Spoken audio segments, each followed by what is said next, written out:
Spring 2016 kind of tournament. In the bottom left, from the red team, we have Zebulon's team. And so Zebulon is going a Leviathan in the top lane. Lucky Devil's going range missile on a BC.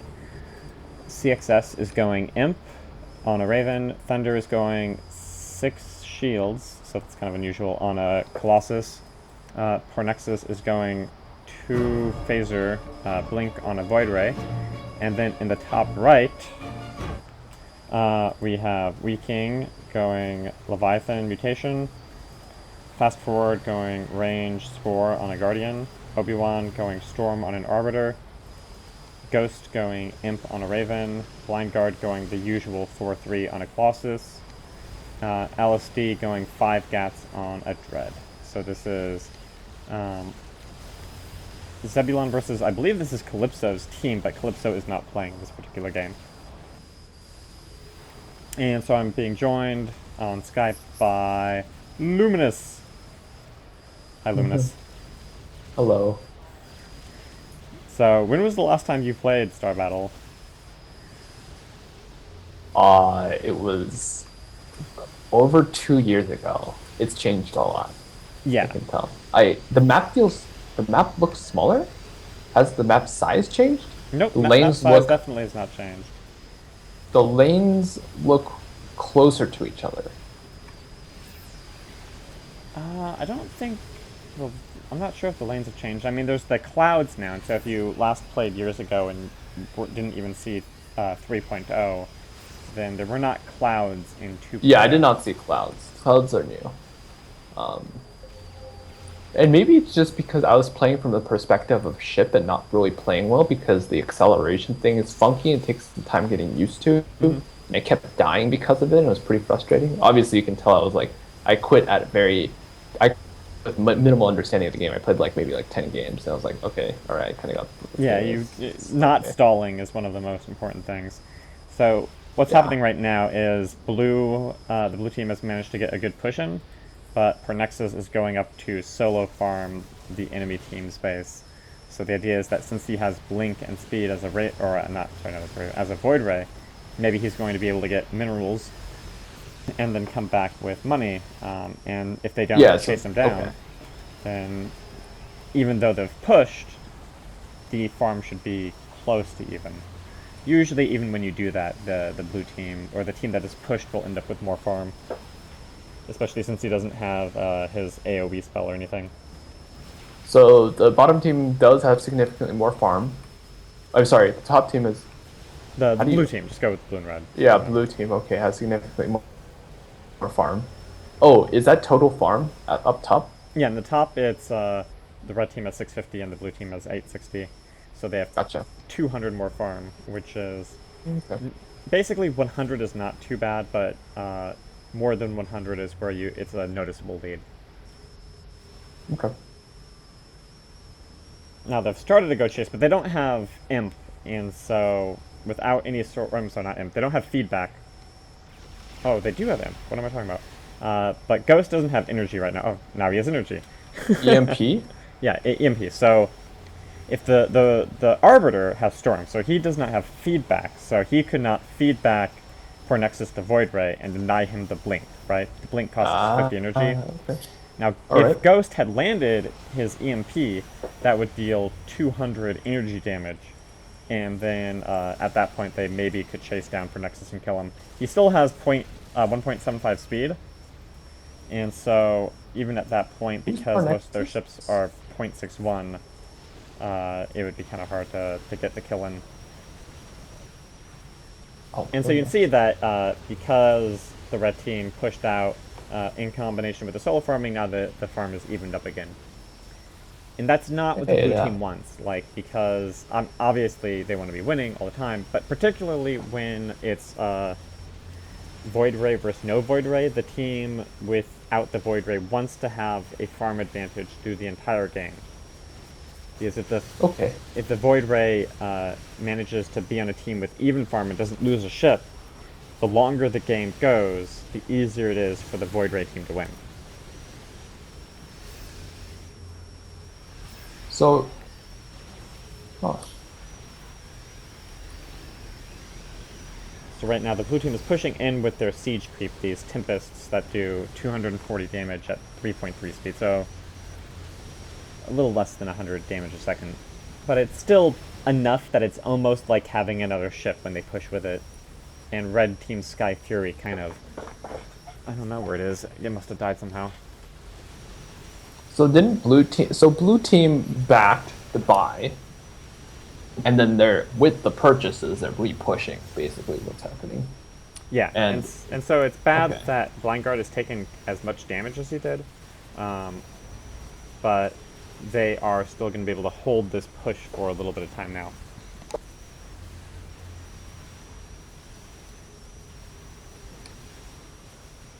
That Raven really did not want to... that was not worth it for that Raven to dive in and try to take those Tempests. He just lost all his shields. Ooh. And so he'll go back now, but... So now it's... this time the push resulted in a 300 farm lead. Now, red team has not pushed them back out yet now, but Pornexus is going to go in. And so this time, the blue team has to be more careful, because... Oh, okay, so instead of back farming, now he's going to warp in on someone. I'm guessing the Leviathan? Yeah.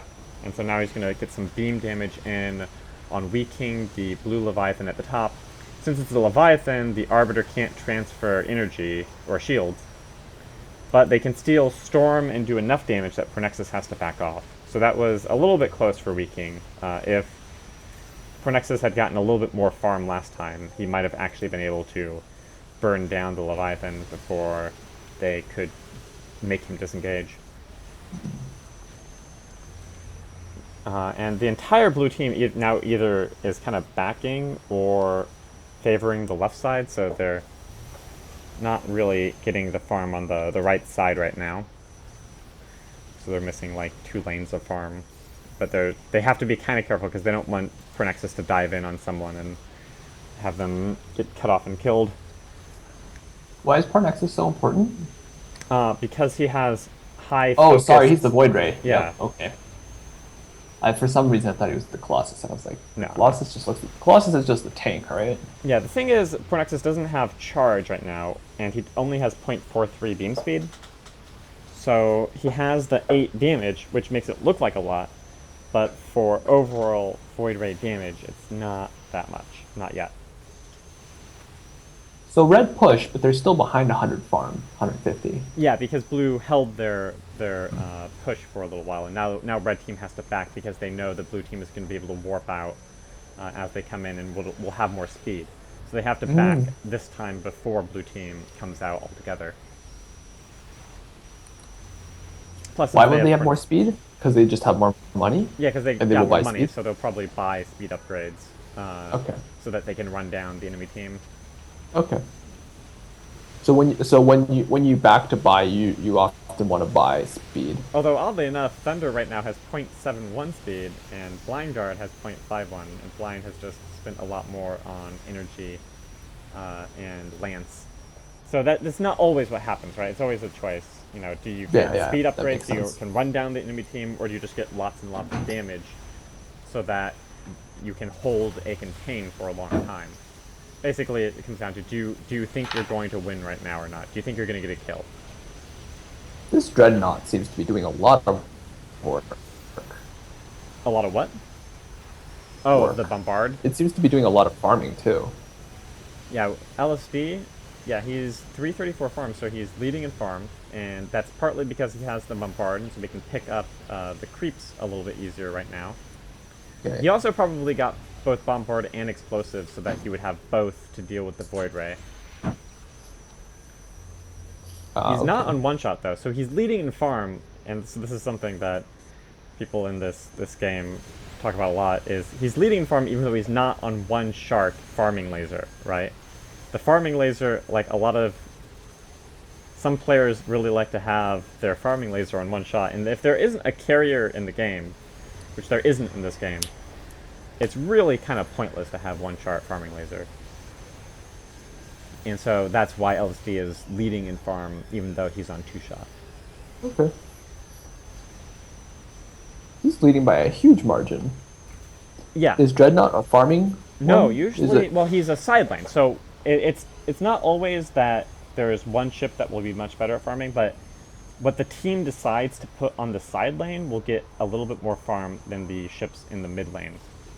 Okay. So the Leviathan, since it can upgrade on the fly, tends to be a good side lane ship. And then what has been popular lately is for the Dreadnought to be a side lane ship, because when the Dreadnought hits certain breakpoints, it gets very hard to control its aggression.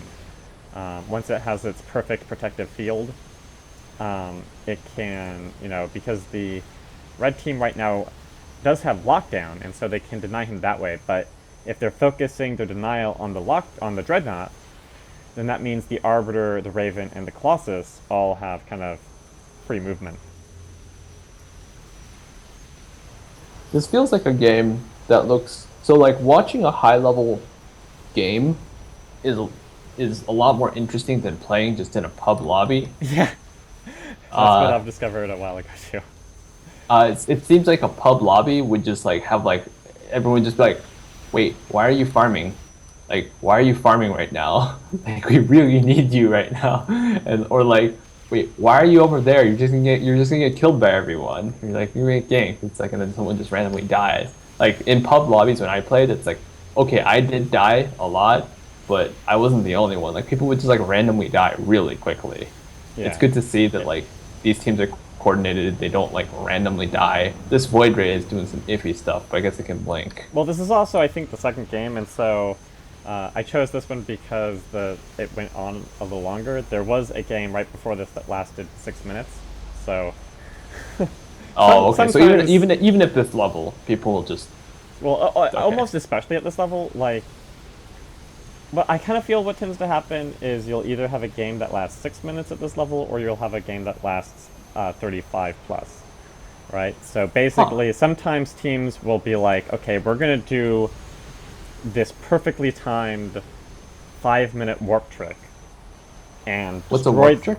So basically, so you know how the Void Ray sometimes will. Oh, hold on. Right now we got a stasis on Lucky Double. Yeah, this looks OP. I'm not joking. This thing looks OP. Yeah, he needs to be cloaked, and he's they don't dead. have an Arbiter. They have no way of saving that battlecruiser in that situation with their ship So company. they had to shoo away that arbiter that was stasising it. Yeah, right? basically they had to have enough aggression, and that's I don't know where Nexus was. They needed the Void Ray there to be able to push someone off. I don't Maybe even. they made that move because Parnexus was so far out farming and he had to escape from the Dreadnought.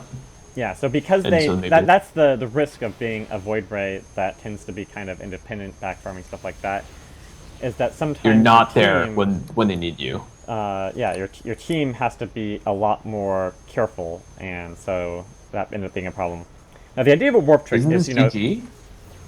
this Isn't this is not GG? necessarily GG. This is definitely a big disadvantage now, because losing the battle cruiser means they don't have 900. lockdown and don't Yeah. have a strong denial for the Dreadnought now. They can siphon and they can end the Dreadnought. They can deny his energy that way, but they can't prevent him from casting spells directly. So lockdown both drains energy and... Oh, okay, hold on. We got fast forward taking beam damage. So for Nexus might actually pick off fast forward here. Where the is cloud went up. Oh, whoa. The Dreadnought is coming in, but he's gonna go down, I think. Now, for Nexus, just has to disengage. He has enough energy. I think he's gonna be fine here. The danger here is that maybe the Dread can turn on the Leviathan, but I think, assuming this Leviathan gets okay, the Void has now evened up the game. Still behind by farm, but evened it up. So that's Yeah. so look. It seems like Void has so much skill potential. Yeah, it's a very high. It used to be even more skill ceiling. They changed it around a little bit because they changed the battle cruiser at times. To be a but- better counter. Yeah, well, for a while it was a little bit easier to actually blink lockdowns. So if you blinked out of a lockdown, then basically you could then turn and kill the battle cruiser. Okay. So a high skill Leviathan or a high skill Void Ray then meant really came down to anticipating and dodging denial spells. Interesting. But, the Void Ray just killed the Guardian on his own. What the blue team also has to be careful of is the Void Ray not being alone. What the red team could do in some situations is when the Void Ray is out back farming or out kind of sneaking up on someone on his own, they could back off, all warp in on him, and maybe kill a enemy ship that way before they... You can warp in on someone? Yeah. So right now, the Colossus is warped, the Leviathan does not, the Overlord does. So right now... Oh, okay. Yes. I haven't really seen this in use, but that makes sense. Can you do this when you're being attacked? No, you can't be you basically getting attacked by anything, even a ship or whatever, prevents you from warping. But if the ship is being attacked, you can warp in on them. So say the Overlord is getting attacked by the Dreadnought, then the Void Ray could warp in on the Overlord and try to scare the Dreadnought off. So I remember using warp in to go to back. Why is that not being used to back in this game? It has mostly to deal with positioning. Generally, with a Void Ray in particular, the team tends to all back together because the concern is that if if 3 people warp out and the other ship is still warping, and then someone, blinks in and starts beaming him, then now that ship's alone and is going to die. So, okay, now here comes the Dread on the Overlord, the Storm. Aren't these arranged teams? Yeah, these are 2. It's kind of like an in-house. This was supposed to be a slightly different tournament than what they played, but due to some confusion, this is kind of like an in-house. So it's kind of a combination usually of like 2 different clans. Okay. So they're screwed. The red team... Well, now the red team is even more dependent on the Void Ray making big plays. But yes, this is now becoming very difficult for the red team to come out of. Now, they're not down... Basically, the game is like over when you have 2-to-1 of the farm, right? So if the red team gets like 2,500 and the blue team is at 5,000, even with the Void Ray, it's practically impossible to make anything happen. At this point, if the red team gets some good positioning... Oh, Nexus just got blacked out. So blackout doesn't just deny abilities, it also denies vision. And, oh, he's just toast. This is over when he dies. No, Leonard. Oh, wow. RIP. Yeah. That's the game right there, pretty much. Yeah, okay. I'm just going to speed it up even, because I don't see any conceivable way the red team is going to come out of this. Yeah, people are already leaving. Next down, I think Brianna was an observer, but yeah, Jan left too. They're like, this is over now. The Void Ray was their one hope, and so when he got blacked out and caught, it was completely over at that point. But yeah, you can see that because the Dreadnought has high damage output with the charges, and each charge does 1,700 damage, and then he can get his level 11 Gats, which are doing 95 damage at 0.24 seconds. It's basically 400 damage a second. So between the Gats and the charges, that's practically 2,000 damage a second. So if it's going to take 6 seconds to get back to base, you're not even going to make it. And that's why losing the battle cruiser early on, at that point, the Dreadnought can go more and more into energy. And once he gets a certain amount of energy, they just can't even deny him. Alright, well, thanks for joining me. Hope you enjoyed watching. Yeah, that was really worth watching. It looks like I don't know if I don't think I'm willing to invest the time into like finding the community and like gaining the skill to like play at this level, but this certainly looks like a lot of fun. Yeah. It looks like a lot of fun. I can't get out of this game. Credit